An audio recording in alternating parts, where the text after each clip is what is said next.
అదే RTV app వార్తల్ని క్షణాల్లో చదివే అవకాశం ఉంటుంది. ఒక న్యూస్ పేపర్, ఒక టెలివిజన్ ఛానల్ మీ చేతుల్లో ఎప్పుడూ ఉంటాయి. నమస్తే, వెల్కమ్ టు ఆర్టీవీ హెల్త్. నేను సహస్ర. టీత్కి సంబంధించి చాలామందికి ఎన్నో ప్రశ్నలు మెదులుతూ ఉంటాయి. చిన్నప్పటి నుంచి వాళ్ళకి పెరిగే టీత్ బట్టి నా పళ్ళు ఎందుకు ఇలా ఉన్నాయి, వంకర పళ్ళు ఎందుకు వస్తున్నాయి, పసుపుగా ఎందుకు మారుతున్నాయి, కొంతమంది పసుపు పళ్ళు ఎందుకు వస్తున్నాయి, టూత్ డికే అంటే ఏంటి, స్కేలింగ్ అంటే ఏంటి, అసలు క్యావిటీ అంటే ఏంటి, ఇవన్నీ కూడా ప్రశ్నలు అలానే ఉన్నాయి కదా. మరి ఆ ప్రశ్నలన్నింటికి సమాధానం చెప్పడానికి ఈరోజు నేను ఒక డాక్టర్ని మీ ముందుకు తీసుకొచ్చాను. తనే doctor Sarath Krishna, MDS and ప్రోస్థోడోంటిస్ట్.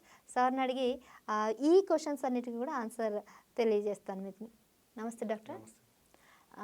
Sir, ఇదే ఇప్పుడు టూత్ డికే అంటే ఏంటి, అసలు ఎందుకు వస్తుంది అంటారు? టూత్ డికే అంటే ఇది పళ్ళు పుచ్చిపోతాయమ్మా. పళ్ళు పుచ్చిపోవడం ఏంటంటే, ఒకటి ప్రాపర్ బ్రషింగ్ చేయకుండా, లేదంటే ఇప్పుడు ఫర్ ఎగ్జాంపుల్ పిల్లలు చాక్లెట్స్ తినేసి అలానే ఉంచుకోవడము, తిన్న తర్వాత పుక్కలించుకోకుండా ఉండడము, రాత్రులు అలానే నిద్రపోవడం వల్ల అట్లా డికే అనేది రావడానికి ఛాన్సెస్ ఉంటుంది.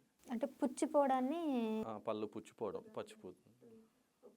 సో మరి టూత్ క్యావిటీ అని కూడా విన్నాను చాలాసార్లు, దంతక్షయాలు అది ఇది అని అంటుంటారు. సో ఇది ఎందుకు వస్తుంది, దీన్ని ఎలా నివారించాలి? క్యావిటీస్ అన్నా కానీ డికే ఇవంతా అంటే ఒక్కొక్క టర్మినాలజీ లాగా ఉంటుందమ్మా. ఇవంతా ఏంటంటే పళ్ళు పుచ్చిపోవడం అంటారు. అంటే ఒక్కో ప్లేస్లో అంటే పళ్ళులోనే రకరకాల భాగాలు ఉంటుంది. ఒక సైడ్కి ఒక పుచ్చిపోవడము, లేదంటే మధ్యలో పుచ్చిపోవడము, అలా దాన్ని బట్టి వాళ్ళు ఒక్కొక్కరు ఒకలాగా పిలుస్తారు. ఇది అసలు క్యావిటీస్ ఎక్కువ చిన్నపిల్లలనే వస్తుంటుంది కదా, ఎందుకు అనేసి? వాళ్ళ ఫుడ్ అంటే తినే ఫుడ్ తర్వాత పుక్కిలించుకోపోవడం వల్ల, ఫుడ్ అలానే పేరుకుపోవడం, ప్రాపర్ బ్రషింగ్ చేయకపోవడం వల్ల. బ్రష్ చేయమంటారు పేరెంట్స్, వాళ్ళు వెళ్ళి, సో పేరెంట్స్ కూడా వాళ్ళు బ్రష్ సరిగ్గా చేస్తున్నారా, చేయకపోతే వాళ్ళే దగ్గరుండి చేయించడము, అలా చేస్తే ఇవి క్యావిటీస్, కేరీస్ ఇవన్నీ ఏంటంటే కంట్రోల్ చేసుకోవడానికి ఛాన్సెస్ ఉంటుంది. అండ్ మీరు చెప్పినట్టుగా పిల్లల్లో రావడానికి వాళ్ళు సరిగ్గా మెయింటైన్ చేసుకోకపోవడం, పుక్కలించుకోపోవడం అని అంటున్నారు. పెద్దవాళ్ళలో కూడా ఇలాంటి కొన్ని ఇష్యూస్ అయితే మనం ఫేస్ చేస్తున్నాం. మరి వీళ్ళు నిర్లక్ష్యం చేయడం వలన, లేకపోతే ఎనీ ఓరల్ ప్రాబ్లమ్స్ ఉండడం వలన? ఓరల్ ప్రాబ్లమ్స్ అంటే మ్యాక్సిమం ఏంటంటే వీళ్ళు తినే ఫుడ్, ఇప్పుడు మనం కూడా ఇప్పుడు ఫర్ ఎగ్జాంపుల్ బాత్ అనేది కంపల్సరీ చేయాలి. చేయలేదు అంటే కంపల్సరీ మనకి చెమట పట్టడము, లేదంటే మురికి అవ్వడము, ఇవన్నీ ఉంటుంది. సేమ్ అట్లానే మన పళ్ళను కూడా మనం అట్లానే రక్షించుకోవాలి. ప్రాపర్ బ్రషింగ్, లేదంటే ఫుడ్ తిన్నాక ఫస్ట్ పుక్కిలించుకోవడము, లేదా ఏం ఫుడ్ తింటున్నాము, స్టిక్కీ ఫుడ్స్ తింటున్నామా, స్టిక్కీ ఫుడ్స్ తిన్నప్పుడు అవన్నీ అతుక్కుంటుంది. అవి అతుక్కున్నప్పుడు ఏంటంటే బ్రషింగ్ సరిగ్గా చేసుకోవాలి. బ్రషింగ్ టెక్నిక్స్ అనేవి ఉంటుంది, అవి తెలుసుకోవాలి డాక్టర్ గారిని అడిగి. ఇలా మనం మెయింటైన్ చేస్తే క్యావిటీస్ అనేది తక్కువ వచ్చే ఛాన్సెస్ చాలా తక్కువ ఉంటుంది. యాజ్ ఎ డాక్టర్ మీరు చెప్పండి సార్, ఎన్నిసార్లు బ్రష్ చేయాలి? ఈ మధ్యన 2 అని అంటున్నారు, 2 minutes 2 times అనేసి. కంపల్సరీ అమ్మా. డైలీ ట్వైస్ చేయాలి. 2 minutes ఇట్స్ ఇనఫ్. అలా కాకుండా కొంతమంది డాక్టర్స్ ఏమన్నారు కదా అని 5 నిమిషాలు 10 నిమిషాలు అట్లా చేస్తారు. అలా చేయడం వల్ల ఇప్పుడు ఏదన్నా ఎక్కువ అయింది అంటే ఖచ్చితంగా ఎక్కువైనా తక్కువైనా ఇబ్బంది. అందువల్ల మినిమం 2 minutes అనేది చెప్తాము. ఎందుకని ఎనామిల్ అరిగిపోయే ఛాన్సెస్ ఉంటుంది. ఆ ఎనామిల్ కూడా ఇప్పుడు మనం బ్రష్లో బ్రిజిల్స్ ఉంటాయి. బ్రిజిల్స్లో మీడియం, సాఫ్ట్ ఇలా ఉంటుంది. మనము హార్డ్ బ్రిజిల్స్ చాలామంది తెలియక హార్డ్గా వాడితే మనకి మొత్తం మురికంతా పోతుంది అనేసి యూస్ చేస్తారనమాట. అలా కాకుండా మీడియం బ్రిజిల్స్ యూస్ చేయడము. స్మూత్ది అనేది అది కండిషన్ని బట్టమ్మా. ఇప్పుడు వాళ్ళు చిగురు వ్యాధి ఉంటుంది, లేదా క్లిప్స్ పెట్టుకుంటారు, లేదంటే రకరకాలు ఉంటుంది. ఆ కండిషన్స్ని బట్టి మనము స్మూత్ బ్రిజిల్స్ అనేది, మీడియం బ్రిజిల్స్, హార్డ్ బ్రిజిల్స్ అనేది మనం సజెస్ట్ చేస్తాం. సో నార్మల్గా ఉన్న వ్యక్తులు అయితే స్మూత్ వాడచ్చు అంటారు, మీడియం వాడచ్చు, స్మూత్ వాడచ్చు. ఓకే. సో ఎవరికైనా మీరు సజెస్ట్ చేసేది మాత్రం మ్యాక్సిమం మీడియం యూస్ చేయమని చెప్తాం. ఒకవేళ చిగురుల సమస్య అలా ఉన్నప్పుడు ఏంటంటే సాఫ్ట్ బ్రిజిల్స్ అలా యూస్ చేయమంటాం. ఈ పళ్ళు సరిగ్గా మెయింటైన్ చేయకపోతే మౌత్ అల్సర్స్ కూడా వస్తాయి అంటారా? మౌత్ అల్సర్స్ వస్తాయి, చిగుర్ల వ్యాధులు వస్తాయి, చిగురుకు సంబంధించినవి, రక్తం రావడము, లేదంటే క్యాల్కులస్ ఇలా ఎల్లోయిష్, మీరు స్టెయిన్స్ అంటారు కదా, స్టెయిన్స్ లాంటివి, లేదంటే రాయిలాగా కొద్దిగా సాలిడ్ స్ట్రక్చర్స్ లాగా ఫామ్ అయిపోతుంది. ఆ సాలిడ్ స్ట్రక్చర్ లాగా ఫామ్ అయిపోయి అది మెల్లగా చిగురుని తినడము, చిగురు తర్వాత లోపల ఉన్న ఎముకని తినడం స్టార్ట్ చేస్తుంది. తర్వాత పన్ను లూజ్ అవ్వడం స్టార్ట్ అవుతుంది. ఇలా చాలా ఇబ్బందులు ఉంటుంది. Right doctor.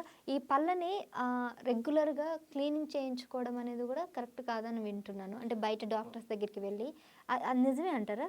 రెగ్యులర్ అంటే ఇప్పుడు మనం హెయిర్ కట్ చేయించినట్టు లేదంటే హెయిర్ డిజైన్స్ చేయించినట్టు వీక్లీయో లేదంటే మంత్లీ వన్స్ అలా కాకుండా మినిమం 6 months టు 1 year అంటే మన కండిషన్ బట్టి మన టీత్లో క్యాల్కులస్ కానీ ఎక్కువ అవుతుంది అంటే you can go for 3 to 6 months లోపల ఒకసారి. లేదు నార్మల్గా మంచిగా మెయింటైన్ చేస్తున్నాము బ్రషింగ్ టెక్నిక్స్ అన్నీ యూస్ చేసుకొని మంచి టూత్పేస్ట్ యూస్ చేస్తా ఫుడ్ హ్యాబిట్స్ అన్నీ నీట్గా ఉన్నాయి అంటే ఇయర్లీ వన్స్ చాలండి. అంటే పళ్ళపాకరు ఎక్కువగా ఉండిపోయిన వాళ్ళందరికీ ఎంత బ్రష్ చేసినా కూడా పోదు. సో ఖచ్చితంగా డెంటల్ విజిట్ అనేది డెంటల్ డాక్టర్ని విజిట్ అవ్వాలమ్మా. ఎందుకంటే బ్రష్కే మొత్తం 100% పోతుందని లేదు. అందుకే కనీసం 6 months to 1 year once visit అవ్వమంటాం. ఎందుకంటే ఆ మెషిన్స్తో క్లీనింగ్ మెషిన్స్తో చేస్తారు. So each and everything will be gone. ఒకవేళ క్లీనింగ్ మిషన్స్తో రెగ్యులర్గా అట్లా చేయడం వల్ల అరిగిపోతాయి ఇవన్నీ కూడా. రెగ్యులర్గా చేయడం వల్ల అంటే రెగ్యులర్ అంటే అదే 6 months ఒకసారి చేయడం వల్ల దానివల్ల ఏమి ఇబ్బంది ఉండదమ్మా. మంత్లీ వన్స్ అట్లా అవసరం లేదు. మంత్లీ వన్స్ అవసరం లేదు. ఒకవేళ వాళ్ళకి ఎక్కువ పడుతుంది గార పడుతుంది అంటే అప్పుడు పోవాలి. అన్నెసెసరీగా చేయించుకోకూడదు. బ్లీచింగ్ కూడా చేయిస్తుంటారు కదా చాలా మంది. అది మంచిదేనా? అనేది యాక్చువల్గా ఫ్లోరోసిస్ ఈ టెక్నిక్స్కి కండిషన్స్లో యూస్ చేస్తారు మా బ్లీచింగ్ టెక్నిక్ అనేది. అదే ఆ ఫ్లోరోసిస్ కానీ లేదా టీత్ ఎల్లోయిష్ కలర్లో ఉన్నాయి కొద్దిగా వాళ్ళకి అది యూజ్ అవుతుంది. సో ఎవరంటే వాళ్ళు నార్మల్ పర్సన్స్ చేసుకోకూడదు. కొంతమంది అంటే నా పళ్ళు పసుపుగా ఉన్నాయి బ్లీచింగ్ చేసుకుంటే వైట్ అవుతుంది వెళ్తున్నారు. అట్లాంటి వాళ్ళకి చేసుకోవచ్చు. అంటే ఎల్లో పూర్తిగా ఎల్లో ఉంటే అంటే పూర్తిగానే కాదు పూర్తిగా వైట్గా ఉన్నా కూడా మంచిది కాదు. కొద్దిగానే ఎల్లో ఉండాలని అంటారు. నిజమేనా? అది మీడియం సెమీ ఉంటుంది అది. అంటే ప్యూర్ వైట్ అంటే ఇప్పుడు మన ఇండియన్స్ ప్రకారం ఏంటంటే ప్యూర్ వైట్ ఉండదు. ఫారినర్స్కి వాళ్ళకి వేరే కలర్స్ ఉంటుంది, షేడ్స్ ఉంటుంది. మన ఇండియన్స్ వాళ్ళకి ఒక షేడ్ ఉంటుంది, అట్లా ఉంటుంది. ఓకే. ప్యూర్ ఎల్లో కూడా ఉండదు, ప్యూర్ వైట్ కూడా ఉండదు. ప్యూర్ వైట్ ఉండదు, మనకి కొద్దిగా మిక్స్ ఉంటుంది. ఇంకా వేరే కండిషన్స్లో వచ్చి కొద్దిగా బాగాలేని వాళ్ళకి వేరే కలర్స్ అట్లా ఉంటుంది. Right doctor. సో చాలా విషయాలు తెలియజేశారు. Thank you so much. Thank you.